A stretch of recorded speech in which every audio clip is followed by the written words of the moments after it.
सुप्रभात बच्चों, आज का हमारा पाठ है इंद्रप्रस्थ।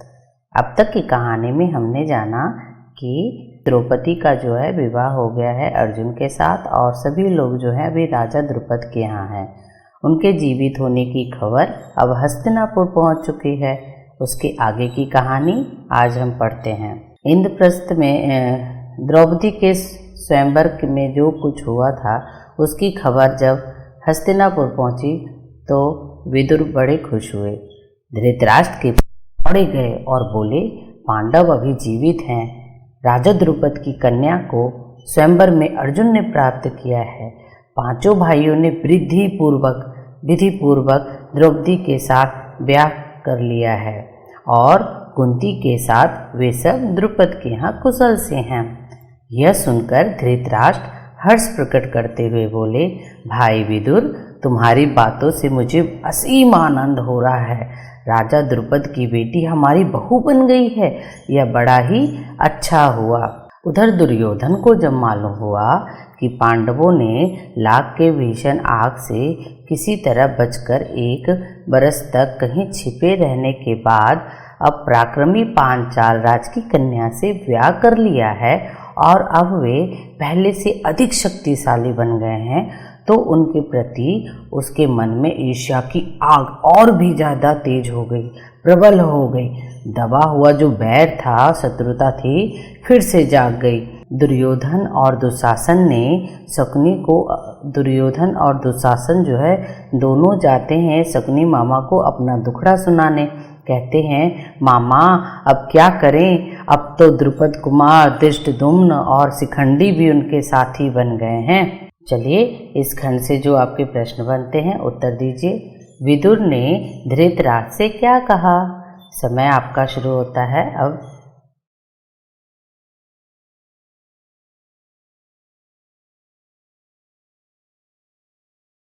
सही जवाब जानते हैं, पांडव अभी जीवित हैं।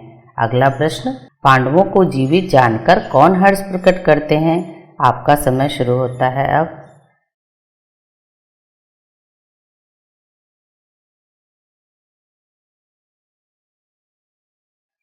सही जवाब है धृतराष्ट्र। अगला प्रश्न, किसके मन में ईर्ष्या की आग और अधिक प्रबल हो उठी?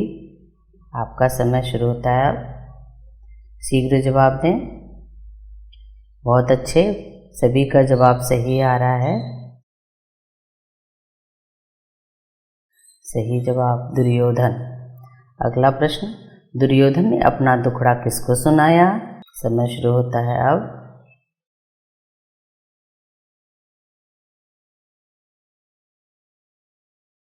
सही आ रहे हैं जवाब सभी के, मामा शकुनी को।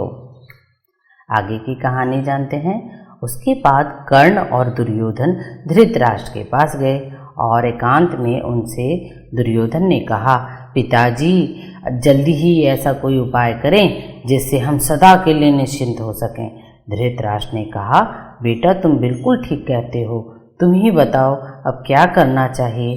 दुर्योधन ने कहा, तो फिर हमें कोई ऐसा उपाय करना चाहिए जिससे पांडव यहाँ आए ही नहीं, क्योंकि यदि वे इधर आए तो जरूर राज्य पर अपना अधिकार जमाना चाहेंगे। इस पर जो है कर्ण को हंसी आ जाती है।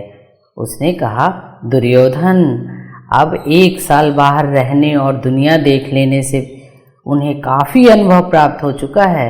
एक शक्ति संपन्न राजा के यहाँ उन्होंने शरण ली है, इस पर उनके प्रति तुम्हारा बैर भाव उनसे छिपा नहीं है, इसलिए छल प्रपंच से अब काम नहीं बनेगा। आपस में फूट डालकर भी उनको हराना संभव नहीं। राजा द्रुपद धन के प्रलोभन में पड़ने वाले व्यक्ति भी नहीं हैं। लालच देकर उनको अपने पक्ष में करने का विचार बेकार है। पांडवों का साथ वे कभी नहीं छोड़ेंगे और द्रौपदी के मन में पांडवों के प्रति घृणा पैदा हो, ये भी संभव नहीं। ऐसे विचार की ओर तो ध्यान देना भी ठीक नहीं है। हमारे पास केवल एक ही उपाय है और वह यह है कि पांडवों की ताकत बढ़ने से पहले उन पर हमला कर दिया जाए। कर्ण तथा अपने बेटों की परस्पर विरोधी बातें सुनकर धृतराष्ट्र इस बारे में कोई निर्णय नहीं ले सके। वे पितामह भीष्म और आचार्य द्रोण को बुलाकर उनसे सलाह मशवरा करने लगे। पांडु पुत्रों को जीवित रहने की खबर पाकर पितामह भीष्म भी मन में आनंद की लहरें उठ रही थी। मतलब भीष्म पितामह भी जब जाने कि पांडु पुत्र पांडव सभी जो है जीवित हैं, कुशल हैं, तो वो भी बहुत ही आनंदित हुए, खुश हुए। भीष्म ने दुर्योधन से कहा, बेटा, वीर पांडवों के साथ संधि करके आधा राज्य उन्हें दे देना ही उचित है। आचार्य द्रोण ने भी यही सलाह दी। तब अंग नरेश कर्ण जो हैं इस अवसर पर वहीं उपस्थित थे धृतराष्ट्र के दरबार में। पांडवों को आधा राज्य देने की जब बात सुनी तो उन्हें ये बात बिल्कुल अच्छी नहीं लगी। दुर्योधन के प्रति कर्ण के हृदय में अपार स्नेह था, यानी बहुत प्रेम था। इस कारण द्रोणाचार्य की सलाह सुनकर उनकी क्रोध की सीमा न रही। वह धृतराष्ट्र से बोले, राजन, मुझे यह देखकर बड़ा आश्चर्य हो रहा है कि आचार्य द्रोण भी आपको ऐसी कुमंत्रणा देते हैं। राजन, शासकों का कर्तव्य है कि मंत्रणा देने वालों की नीयत को परख ले, फिर ही उनकी मंत्रणा पर ध्यान देना चाहिए। कर्ण की इन बातों से जो है द्रोणाचार्य बहुत गुस्सा हो जाते हैं और गरज कर बोलते हैं, दुष्ट कर्ण, तुम राजा को गलत रास्ता बता रहे हो। यह निश्चित है कि यदि राजा धृतराष्ट्र ने मेरी तथा पितामह भीष्म की सलाह न मानी और तुम जैसों की सलाह पर चले तो फिर कौरवों का नाश होने वाला है, ये निश्चित है। चलिए, इस खंड से जो प्रश्न आपके लिए हैं वो इस प्रकार हैं, आप उत्तर देंगे। दुर्योधन ने धृतराष्ट्र से क्या कहा? आपका समय शुरू होता है अब।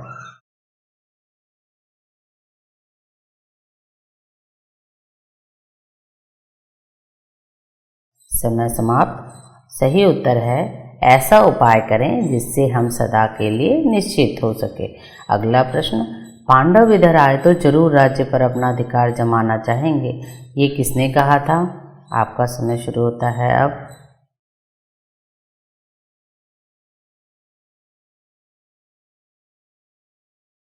समय समाप्त। इसको दुर्योधन ने कहा था।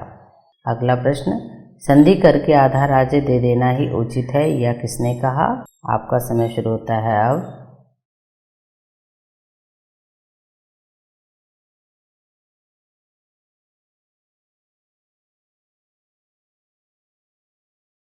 सही जवाब है, भीष्म और द्रोण ने कहा था। भीष्म के मन में आनंद की लहरें कौन सी खबर पाकर उठी?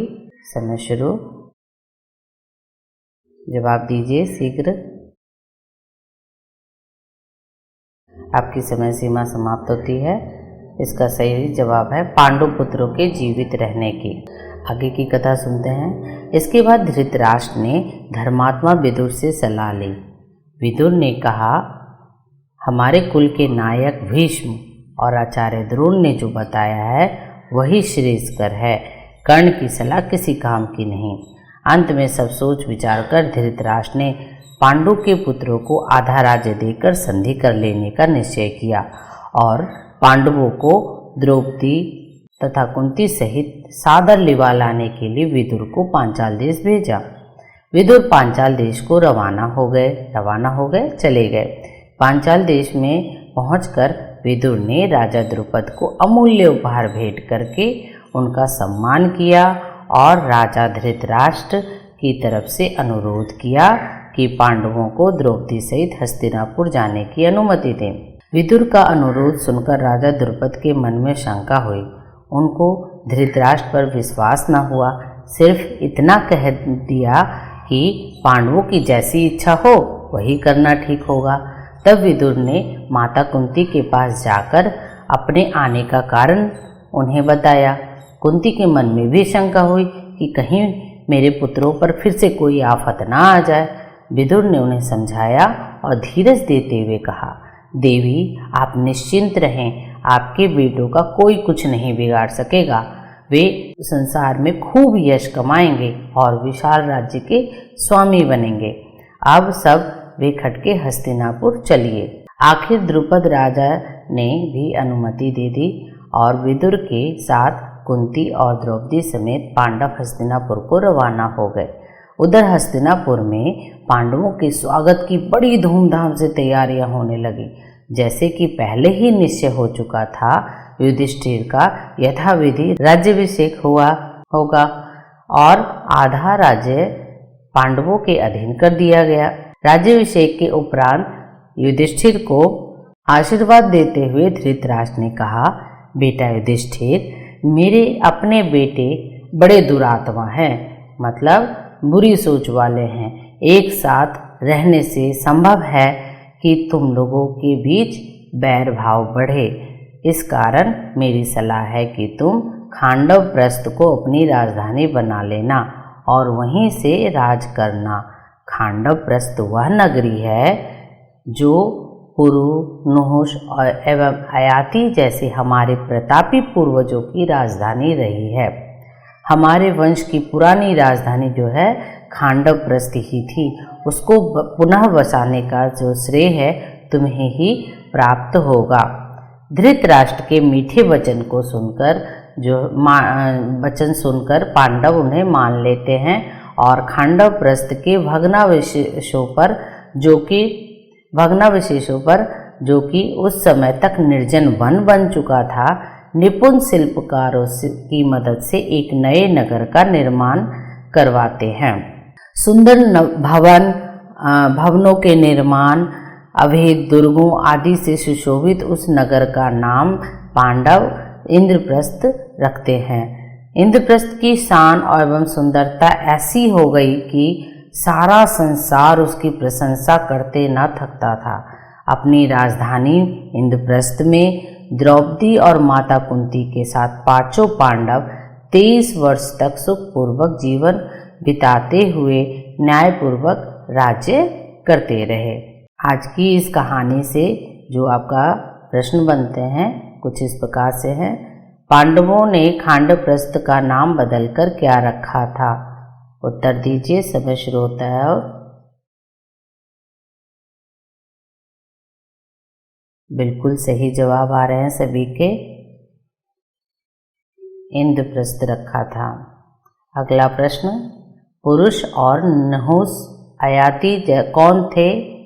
पुरुष, नहुष और अयाति कौन थे? समय अब शुरू होता है आपका।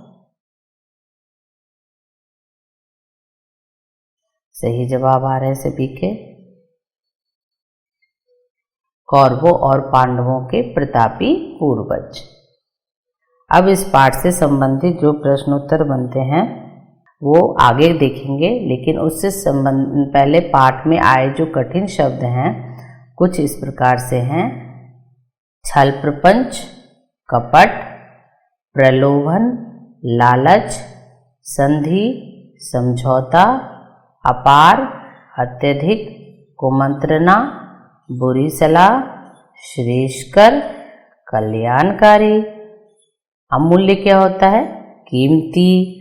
उपहार, आपको उपहार मिलता है ना जन्मदिन में, उपहार, भेंट, अनुमति, आज्ञा लेना, बेखटके, निश्चिंत, आफत, मुसीबत आना, यथाविधि, विधि के अनुसार, दुरात्मा, दुष्ट और भग्नावशेष क्या होता है? खंडहर। अब इस पाठ से जो मुख्य प्रश्न आपके लिए बनते हैं आपको ये अपनी उत्तर पुस्तिका में करने हैं। पांडवों के जीवित होने की सूचना मिलने पर विदुर ने धृतराष्ट्र से क्या कहा?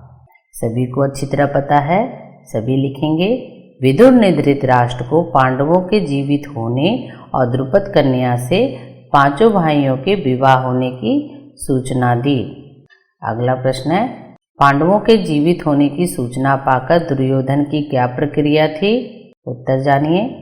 पांडवों के जीवित होने की सूचना पाकर दुर्योधन व्याकुल हो उठा और उसने अपने मामा शकुनी और पिता धृतराष्ट्र से यही कहा कि अब कोई ऐसा कदम उठाना चाहिए जिससे पांडव यहाँ आए ही नहीं। अगला प्रश्न, पांडवों के विषय में विदुर ने क्या कहा? उत्तर, विदुर ने कहा, हमारे कुल के नायक भीष्म और आचार्य द्रोण ने जो बताया है वही श्रेष्ठकर है। कर्ण की सलाह किसी काम की नहीं है। पांडवों से निपटने के लिए कर्ण की क्या सलाह थी? उत्तर, कर्ण का सुझाव था, हमारे पास केवल एक ही उपाय रह गया है और वह यह है कि पांडवों की ताकत बढ़ने से पहले उन पर हमला कर दिया जाए। अगला प्रश्न, भीष्म पितामह ने क्या सलाह दी? भीष्म ने कहा, बेटा, वीर पांडवों के साथ संधि करके आधा राज्य दे देना ही उचित है। द्रोणाचार्य की सलाह पर कर्ण की क्या प्रतिक्रिया थी? द्रोणाचार्य की सलाह पर कर्ण ने धृतराष्ट्र से कहा कि राजन, आचार्य की सलाह अनुचित है। ऐसे सलाहकारों की नीयत को परख कर ही उनकी मंत्रणा पर ध्यान दें। कर्ण की सलाह पर द्रोणाचार्य ने अपना आक्रोश किस प्रकार व्यक्त किया? उत्तर जानिए। कर्ण की बातों से द्रोणाचार्य क्रोधित हो गरज कर बोले, दुष्ट कर्ण, तुम राजा को गलत रास्ता बता रहे हो। यह नीरवत है कि यदि राजा धृतराष्ट्र ने मेरी तथा पितामह भीष्म की सलाह न मानी और तुम जैसों की सलाह पर चले तो फिर कौरवों का नाश होने वाला है। अगला प्रश्न, पांचाल देश में विदुर ने धीरज देते हुए कुंती से क्या कहा? उत्तर, विदुर ने कुंती से कहा, देवी, आप निश्चिंत रहें, आपके बेटों का कोई कुछ नहीं बिगाड़ सकेगा। वे संसार में खूब यश कमाएंगे और विशाल राज्य के स्वामी बनेंगे। आप सब बेखटके हस्तिनापुर चलिए, बेखटके निश्चिंत होकर। अगला प्रश्न, धृतराष्ट्र ने युधिष्ठिर को आशीर्वाद देते हुए क्या सलाह दी? राज्याभिषेक के बाद युधिष्ठिर को आशीर्वाद देते हुए धृतराष्ट्र ने अपने पुत्रों की निंदा करते हुए यह सलाह दी कि वह खांडवप्रस्थ को अपनी राजधानी बनाकर वहीं से राज करे। और खांडवप्रस्थ क्या है? उनके पूर्वजों की राजधानी रही है। इसे फिर से बसाने का जो श्रेय है, यश है, वो तुमको मिलेगा। खांडवप्रस्थ का पांडवों के द्वारा क्या नाम रखा गया? जब पांडव खांडवप्रस्थ आए तो वो एक निर्जन वन बन चुका था। शिल्पकारों की मदद से सुंदर अवैध दुर्ग बनाए गए। अति सुंदर निर्माण के कारण उस नगर का नाम पांडवों ने इंद्रप्रस्थ रखा। खांडवप्रस्थ की क्या विशेषता थी? खांडवप्रस्थ कुरुवंश के पुरुनोष अयाति जैसे प्रतापी पूर्वजों की राजधानी रही थी। पांडवों ने इंद्रप्रस्थ में कितने दिन राज्य किए? अपनी राजधानी में पत्नी द्रौपदी और माता कुंती के साथ पांचों पांडव 23 वर्ष तक सुखपूर्वक जीवन बिताकर न्यायपूर्वक राज्य करते रहे। धन्यवाद। अगली कक्षा के लिए हम शीघ्र ही मिलेंगे।